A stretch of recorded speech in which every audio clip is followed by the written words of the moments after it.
നമ്മുടെ നാട്ടിലെ ചന്തയിൽ കയറി ചെല്ലുമ്പം എണ്ണയിൽ പൊരിച്ച ബോണ്ടയും ബജിയും പഴംപൊരിയും ആഹാ എന്താ നൊസ്റ്റാൾജിയ അല്ലേ. ന്യൂസിലൻഡിലെ മാർക്കറ്റിൽ ബോണ്ടയും ബജിയും ഒന്നും കിട്ടിയില്ലെങ്കിലും ഇവിടുത്തെ ചില രസകരമായ പ്രത്യേകതകൾ ഞാൻ നിങ്ങൾക്ക് ഇന്ന് കാണിച്ചു തരാം. ഹലോ, ഞാൻ അശ്വതി ഫ്രം ആലപ്പുഴ ടു കിവിലാൻഡ്. അപ്പം ഇതാണ് സൺഡേ മാർക്കറ്റ്. ഇതൊരു മൂവിങ് മാർക്കറ്റാണ് കേട്ടോ. എവറി സൺഡേ ഇവിടെയാണെങ്കിൽ വീക്കിൽ മറ്റേ ഡേയ്സിൽ മറ്റ് സ്ഥലങ്ങളിലായിരിക്കും.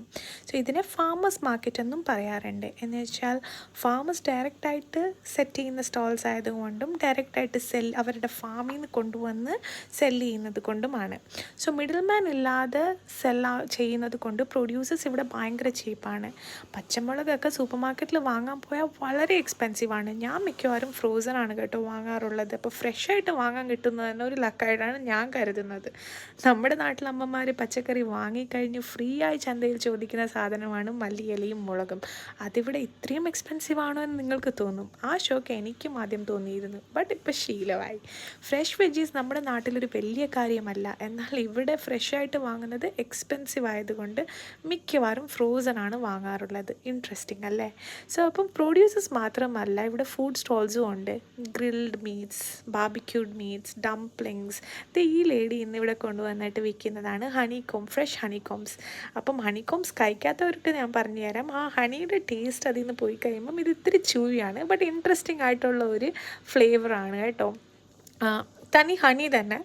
അപ്പം അതല്ലാതെ coffee shops, cookie shops. So ഇത് നോർമലായിട്ട് നമുക്ക് എല്ലാ മാർക്കറ്റിലും കാണാൻ പറ്റുന്ന സാധനങ്ങളാണ്. ഫ്രഷ് നമ്മുടെ നാട്ടിലും ഉള്ളത് വെജീസ്, മീറ്റ്, ഫുഡ് സ്റ്റോൾസ് അല്ലേ. പക്ഷേ ഇവിടുത്തെ ഏറ്റവും ഇൻട്രസ്റ്റിംഗ് ആയിട്ടുള്ള കാര്യം എന്താണെന്ന് പറയട്ടെ, നമ്മുടെ ന്യൂസിലാൻഡിലെ ത്രിഫ്റ്റിംഗ് കൾച്ചർ. പക്ഷെ നമ്മുടെ നാട്ടിൽ ത്രിഫ്റ്റിംഗ്, അതായത് സെക്കൻഡ് ഹാൻഡ് ഗുഡ്സ് വാങ്ങിക്കുന്നത് ഇപ്പോഴും ഫ്രൗണ്ട് അപ്പോണ്ടായിട്ട് കാണുന്നത്. അതായത് ഒന്നുമില്ലാത്തവർ അല്ലെങ്കിൽ പുവർ പീപ്പിൾ മാത്രമാണ് സെക്കൻഡ് ഹാൻഡ് സ്റ്റഫ് വാങ്ങിക്കുന്നത് എന്ന് നമ്മുടെ നാട്ടിലൊരു ടാബ് ഉണ്ട്. പക്ഷേ ന്യൂസിലാൻഡിലെ ആൾക്കാർ, ഈവൻ റിച്ച് ആയിട്ടുള്ള ആൾക്കാർ പോലും ത്രിഫ്റ്റിംഗ് കൾച്ചറിനെ വളരെ പോപ്പുലറായിട്ട് കാണുന്നത്. അത് അഫോർഡബിലിറ്റിയുടെ മാത്രമല്ല, അവർ സസ്റ്റൈനബിലിറ്റി ആൻഡ് എക്കോ ഫ്രണ്ട്ലി ആയിട്ടുമാണ് കാണുന്നത് അതിനെ. ഇപ്പം എല്ലാവർക്കും എന്തിനാണ് നമ്മൾ പുതിയതായിട്ട് സാധനങ്ങൾ വാങ്ങിക്കുന്നത്? ഈ ലോകത്ത് കുറേ വേസ്റ്റേജ് ഉണ്ടല്ലോ ഓൾറെഡി. അപ്പം എനിക്ക് ഇതിനോട് വളരെ I am a pro thrifting person കേട്ടോ. അപ്പം നമ്മുടെ നാട്ടിലും ഇതുപോലെ ത്രിഫ്റ്റിങ്ങും കാര്യങ്ങളുമുള്ള മാർക്കറ്റ് വേണം എന്ന് നിങ്ങൾക്ക് തോന്നുന്നുണ്ടോ?